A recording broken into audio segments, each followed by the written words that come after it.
Namaskaram. Vanakkam.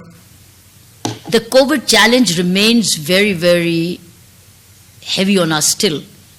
Though we are making inroads and the combined work of the ICMR, which is Indian Council of Medical Research, the JIPMER, the support of the Ministry of Home Affairs and our own Puducherry administration, the Department of Health and all others, the team led by Secretary Relief and Rehabilitation, Mr. Anbar Su, assisted by Health Secretary Dr. Arun.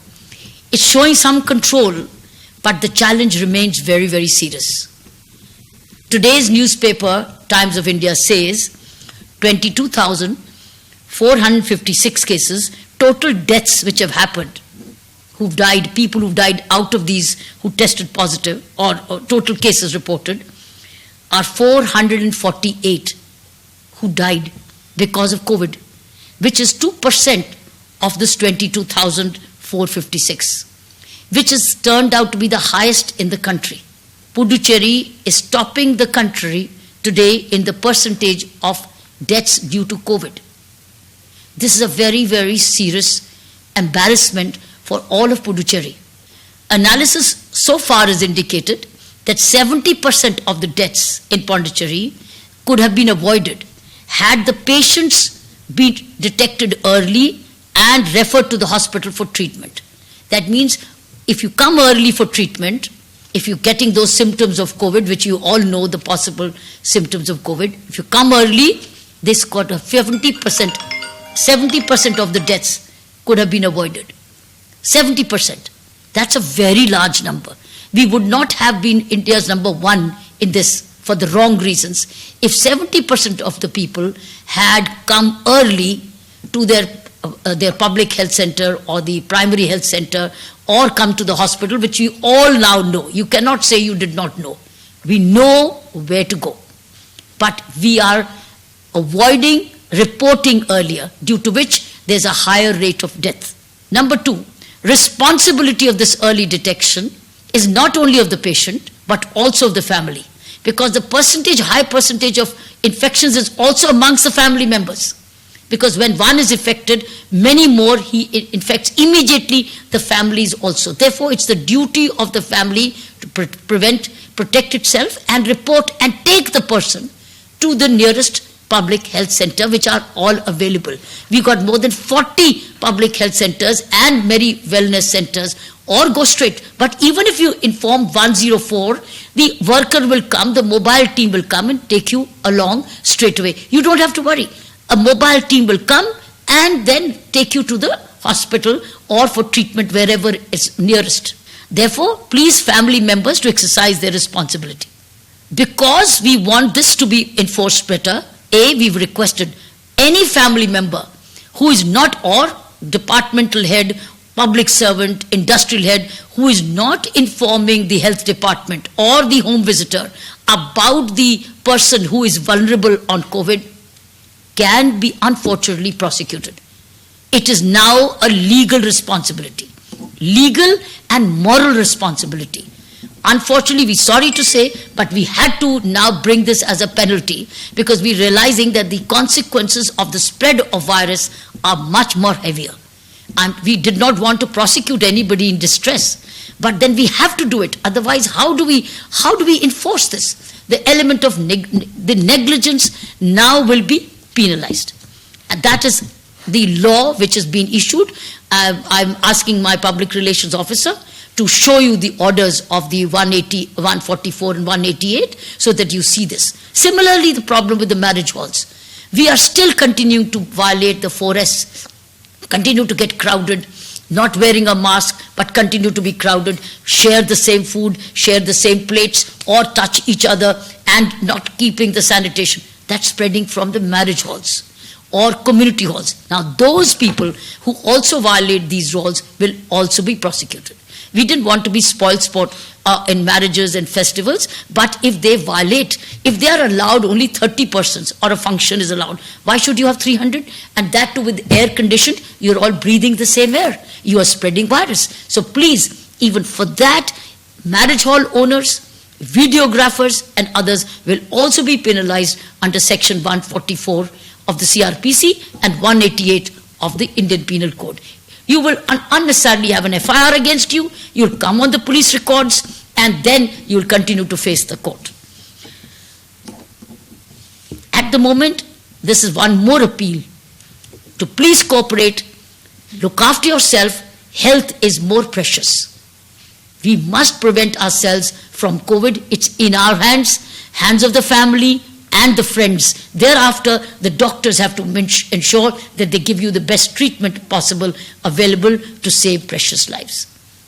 Thank you. வணக்கம்.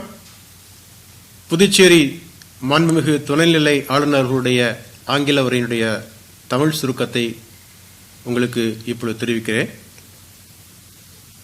நம்முடைய மாநிலத்தினுடைய கொரோனாவுக்கு எதிரான போராட்டம் இன்னும் முடிவு பெறவில்லை. இன்னும் அதிகமான சவால்களை நாம் சமாளிக்க வேண்டியிருக்கிறது. நம்முடைய மாநிலத்தினுடைய சுகாதாரத்துறையும் வருவாய்த்துறையும் காவல்துறையும் மற்ற அனைத்து துறையை சார்ந்த அதிகாரிகளும் திரு அன்பரசருடைய சீரிய தலைமையின் கீழே அவர்கள் இதற்காக போராடி கொண்டிருக்கிறார்கள். மத்திய அரசாங்கத்தினுடைய வழிகாட்டுதல், உள்துறை அமைச்சகம், சுகாதார அமைச்சகம், ஐசிஎம்ஆர், ஜிப்மர் போன்ற நிறுவனங்களோடு சேர்ந்து இந்த கொரோனாவுக்கு எதிரான போராட்டத்திலே நாம் ஈடுபட்டுக் கொண்டிருக்கிறோம். ஆனால் நம்முடைய சவால்கள் இன்னும் முடிந்துவிடவில்லை. இன்றைய தினம் பார்க்கும் பொழுது இதுவரை நம்முடைய மாநிலத்திலே 22,456 பேருக்கு பாதிப்பு ஏற்பட்டிருக்கிறது. நம்முடைய மாநிலத்தினுடைய மக்கள் தொகையை பார்க்கும் பொழுது மிக அதிகம். நம்முடைய மாநிலத்தினுடைய கொரோனா இறப்பு எண்ணிக்கை என்று பார்க்கும் பொழுது இதுவரை 448 பேர் இறந்திருக்கிறார்கள். இந்தியாவிலேயே மிக அதிகமான ஒரு இழப்பு. பெர் மில்லியன் டெத் என்று சொல்றாங்க. 10 லட்சம் பேர்கள் எவ்வளவு பேர் இருக்கிறார்கள் என்று கணக்கிடும் பொழுது நம்முடைய டைம்ஸ் ஆஃப் இந்தியாவிலே இன்றைக்கு ஒரு செய்தி வந்திருக்கிறது. இந்தியாவிலேயே அதிகமாக இறப்பு, கொரோனா இறப்பு, மக்கள் தொகை அடிப்படையில் பார்க்கும் பொழுது அதிக இறப்பு தொகை இருக்கும் மாநிலமாக நம்முடைய யூனியன் பிரதேச மாநிலம் கண்டறியப்பட்டிருக்கிறது. நண்பர்களே, இதை நாம் தடுத்திருக்க வேண்டும், தடுக்கவும் முடியும். எப்படி நடந்தது என்பதை மருத்துவ வல்லுநர்கள் குழுக்கள் அந்த இறப்பு நடந்த அனைத்தருடைய அந்த காரியங்களை பார்க்கும் பொழுது அவர்கள் சொல்கிறார்கள், ஏறக்குறைய 70% இறப்புகள் தவிர்க்கப்பட்டிருக்கலாம். எப்படி? சீக்கிரத்திலே அவர்கள் அந்த நோயாளிகள் மருத்துவமனைகளுக்கு வந்திருந்தார்கள் என்று சொன்னால் இந்த இறப்புகளை தவிர்த்திருக்கலாம். ஆனால் நோயாளிகள் நேரப்பட மருத்துவமனைக்கு வரவில்லை. பல காரணங்களாலே வரவில்லை. குடும்பத்தை சார்ந்தவர்கள் உடனடியாக அவர்களை மருத்துவமனை கொண்டு வந்திருந்தார்கள் என்றால் நிச்சயமாகவே அவர்களை குணப்படுத்தியிருக்கலாம் என்று சொல்கிறார்கள். எனவே இப்பொழுது நம்முடைய சுகாதாரத்துறையினுடைய முக்கிய நோக்கம் மக்கள் வசிக்கக்கூடிய இடங்களுக்கு போய் அவர்களை சோதித்து அவர்களை கண்டறிந்து கொரோனா பாதிக்கப்பட்ட மக்களை உடனடியாக மருத்துவமனைக்கு கொண்டு போக வேண்டும் என்ற முனைப்போடு இப்பொழுது பணியாற்றிக் கொண்டிருக்கிறார்கள். ஆனால் அதே சமயத்திலே குடும்பத்தில் இருக்கக்கூடிய அத்தனை பேருக்கும் அந்த பொறுப்பு இருக்கிறது.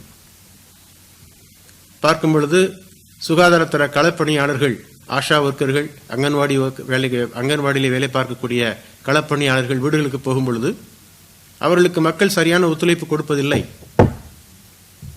அவர்களிடத்திலே உண்மையை சொல்வதில்லை. கொரோனாவுக்கான அறிகுறிகள் என்னவா இருக்குதா என்று கேட்டால் இல்லை என்று சொல்லி அனுப்பிவிடுகிறார்கள்.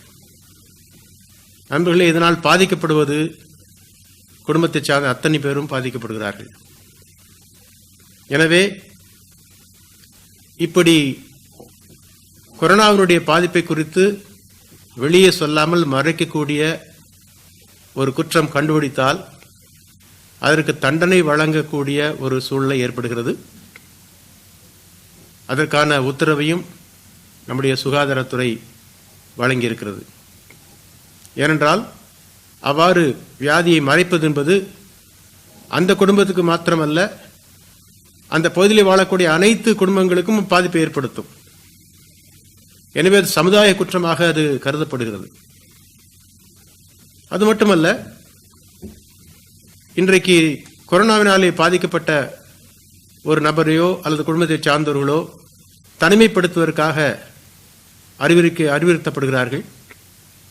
ஆனால் அந்த அறிவுரை ஏற்றுக்கொள்ளாமல் கொரோனாவிலே பாதிக்கப்பட்ட நபரோ அல்லது அவருடைய குடும்பத்தை சார்ந்தவர்களோ வெளியிலே சுற்றித் திரிவதனாலே அனைத்து பகுதியை சார்ந்த மக்களுக்கும் பாதிப்பு ஏற்படுகிறது. அப்படி அரசாங்கம் அதை கருத்திலே கொண்டு அவ்வாறு சுற்றித் திரியும் மக்களுக்கு அபராத தொகை வசூலிக்க வேண்டும் என்ற உத்தரவையும் கொடுத்திருக்கிறார்கள். நண்பர்களே, நாம் நம்முடைய பொறுப்பை உணர்ந்து செயல்படுவது மட்டும்தான் கொரோனாவை ஒழிக்க முடியும். பார்க்கும் பொழுது திருமண மண்டபங்களிலே அளவுக்கு அதிகமான மக்கள் கூடுகிறார்கள். ஒருவருக்கொருவர் இடைவெளி கிடைப்பதில்லை, முகமுடி அணிவதில்லை, முகக்கவசத்தை அணிவதில்லை என்ற குறைபாடுகள் எல்லாம் வெளிச்சத்துக்கு வந்திருக்கிறது. அதை தடுப்பதற்கான குழுக்களை அரசாங்கம் அமைத்திருக்கிறது. சரியான முறையிலே பராமரிக்கப்படாவிட்டால் அப்படிப்பட்ட திருமண மண்டபங்கள் அதனுடைய உரிமம் ரத்து செய்யப்படும் என்ற அறிவிப்பையும் அரசாங்கம் வழங்கியிருக்கிறது. நம்முடைய நோக்கமெல்லாம் இந்த கொரோனா நோயை புதுவை மாநிலத்திலிருந்து நாம் நீக்க வேண்டும். சீக்கிரத்திலே மக்கள் இதிலிருந்து விடுவிக்கப்பட்டு தங்களுடைய அன்றாட பணிகளை செய்ய வேண்டும் என்பதுதான். தயவு செய்து நீங்கள் அரசாங்கத்தோடு ஒத்துழைப்பு கொடுங்கள். உங்களுடைய நலனுக்காகத்தான் அரசாங்கம் அத்தனை காரியங்களையும் செய்து கொண்டிருக்கிறது. நீங்கள் அப்படி செய்வதென்றால் சீக்கிரத்திலே நம்முடைய மாநிலத்துக்கு கொரோனாவிலிருந்து ஒரு விடுதலை கிடைக்கும். உங்களுடைய ஒத்துழைப்புக்கு என்னுடைய நன்றியை தெரிவித்துக் கொள்கிறேன். நன்றி, வணக்கம்.